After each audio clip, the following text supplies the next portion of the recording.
জন্য অপেক্ষা করে আছে। এই বলে দুহাত বাড়িয়ে দিলে রঘুনাথ ছুটতে ছুটতে এসে মহাপ্রভুকে জড়িয়ে ধরল। উলুধ্বনি জয়ধ্বনি মায়েরা নিতাই গৌর প্রেমানন্দ। এইবার কৃপা হলো, রঘুনাথের গলায় নিজ হাতে করে তুলসীর মালা পরিয়ে দিলেন, মস্তক মুন্ডন করিয়ে নিয়ে আসা হলো, হাতে নামের মালা তুলে দিলেন। আজ থেকে তুমি নাম অধিকারী হলে, তুমি নামের মালা করো সদা সর্বদাই, গ্রাম্য কথা না বলিও, গ্রাম্য কথা না শুনিও, সদা সর্বদাই তুমি ভগবানের কীর্তনে মগ্ন হয়ে থাকো। এই যে এই বলা, তারপর থেকে রঘুনাথের জীবনযাত্রা শুরু হলো অন্যরকম ভাবে। মায়েরা দেখতে দেখতে মহাপ্রভুর কৃপাকে তিনি বৃন্দাবন গেলেন, আর সেই বৃন্দাবনে নয়ন জলে বক্ষ ভাসিয়ে তিনি ভজন করছেন। একেবারে যমুনার তীরে বসে বসে, তখন বাবা ঠিক বৈশাখ মাস, প্রখর রৌদ্রের তাপ, আর সেই রৌদ্রের তাপ যখন এসে পড়ছে ওই রঘুনাথের মস্তকে, বাইরা অপূর্ব ঘটনা দেখুন, থাকতে পারলেন না প্রেমময় করুণাময়ী রাধা ঠাকুরানী, যে একটা ভক্ত এই রৌদ্রের তাপে বসে বসে যখন তিনি ভজন করছেন না, রাধারানী তো করুণাময়ী কৃপাময়ী, তিনি থাকতে পারলেন না, তিনি যেন ছুটতে ছুটতে এলেন। আচল में छुपा के जिए,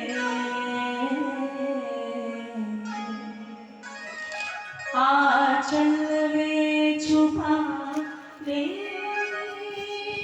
जिए, सिया रे ओ राधा रानी कृपा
সবথেকে বড় কথা, যন্ত্র তো ভালো, তার সঙ্গে সঙ্গে যন্ত্রী যদি ভালো হয় আরো উত্তম।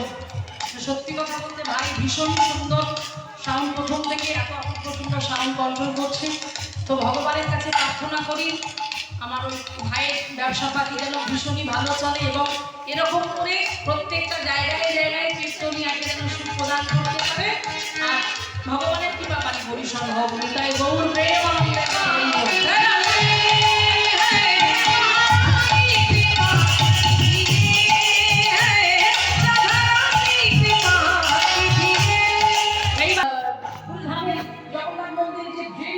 গিয়ে যে সমস্ত অন্নগুলোকে ফেলে দেওয়া হতো না, যেগুলো গরু ছাগল পর্যন্ত মুখ দিতে পারতো না, রঘুনাথ দাস জমিদার বাড়ির ছেলে হয়ে সেই অন্ন ওখান থেকে তুলে প্রতিটা দিন তিনি সমুদ্রের জলে ধৌত করে, হ্যাঁ, সেই অন্ন তিনি প্রসাদ রূপে গ্রহণ করতেন। থাকতে পারেননি মহাপ্রভু, গম্ভীরা থেকে ছুটে এসে রঘুনাথের হাত থেকে যে পেলেন তিনি প্রসাদ। রঘুনাথ, তুমি একা প্রসাদ পাবে, আমাকে প্রসাদ দেবে না? সেই রঘুনাথের হাত থেকে তিনি প্রসাদ পেয়েছেন। এইভাবে রঘুনাথের কথা আমরা ধীরে ধীরে জানতে পারলাম। আপনাদের হৃদয়ে আজকে ভক্তি হৃদয় হোক, এটুকু চাই। তাই আজকে সর্বস্বামী এক গোস্বামী হয়ে উঠলেন। তিনি কে? তিনি হলেন এই রঘুনাথ দাস গোস্বামী। তাই সবাই মিলে হাতে তালি দিয়ে গাইবা বলবো, রঘুনাথের মহিমায় আমি পাশানি করি, রঘুনাথের মহিমায় আমি পাশানি করি, আমি রঘুনাথ মহিমা করি, আমি রঘুনাথের কাছে রঘু বলো না, আমি রঘুনাথের কাছে রঘু বলো না, চৈতন্য চরিতামৃতে হরে কৃষ্ণ নাম, চৈতন্য চরিতামৃতে হরে কৃষ্ণ নাম। রঘুনাথ গোস্বামীর জীবনী কথা আজকে এখানে বিশ্রাম দিলাম। আর বিশ্রাম নিয়ে আমরা রাধে রাধে বলতে বলতে সবাই বাড়ি যাবো, একসাথে গাইবো, একসাথে বলবো রাধে রাধে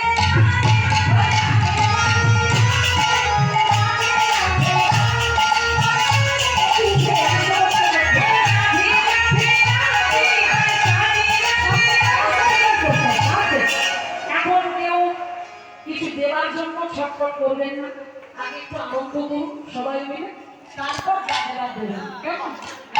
তবে আসল মধ্যে আসবেন না, যে যেখানে আছেন সেইখানে দাঁড়িয়ে দাঁড়িয়ে নৃত্য করুন, মানে আবেগে চলে